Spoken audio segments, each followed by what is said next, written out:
schon längst ein Bier bestellt. Ich seh den Kürbis da am Nebentisch, wie er die Leute unterhält. Er merkt nicht, dass mein Bier allein im Kranze steht.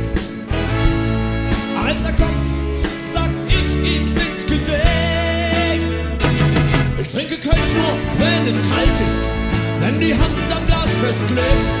Ich trinke Kölsch nur, wenn es kalt ist und nicht zu lang am Tresen steht. Ich trinke Kölsch nur, wenn es kalt ist, wenn sich der Schaum über dem Glas erhebt. Oh, dann weiß ich, dass es kein Alt ist. Oh, oh, oh, oh, oh. Das Kölsch meiner Träume muss von Bofrost sein, weil es in der Kehle fast gefriert. Ein Freund aus England trinkt sein Bier lauwarm. Sorry, das hab ich noch nie kapiert. Ich war in München beim Oktoberfest.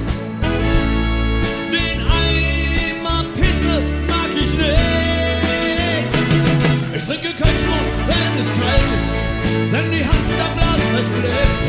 Ich trinke Kölsch nur, wenn es kalt ist und nicht so lang am Tresen steht. Ich trinke Kölsch nur, wenn es kalt ist, wenn sich der Schaum über dem Glas erhebt. Oh, dann weiß ich, dass es kein Alt ist. Oh, oh, oh, oh, oh. Ja, lauwarmes Kölsch. Was soll das? Aber man muss ja sagen, Alkohol ist keine Lösung. Aber man vergisst wenigstens die Frage. Ich trinke Kölsch nur, wenn es kalt ist, wenn die Hand am Glas festklebt. Ich trinke Kölsch nur, wenn es kalt ist und nicht zu lang am Tresen steht.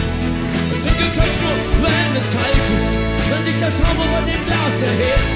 Oh, dann weiß ich, dass es kein Alt ist.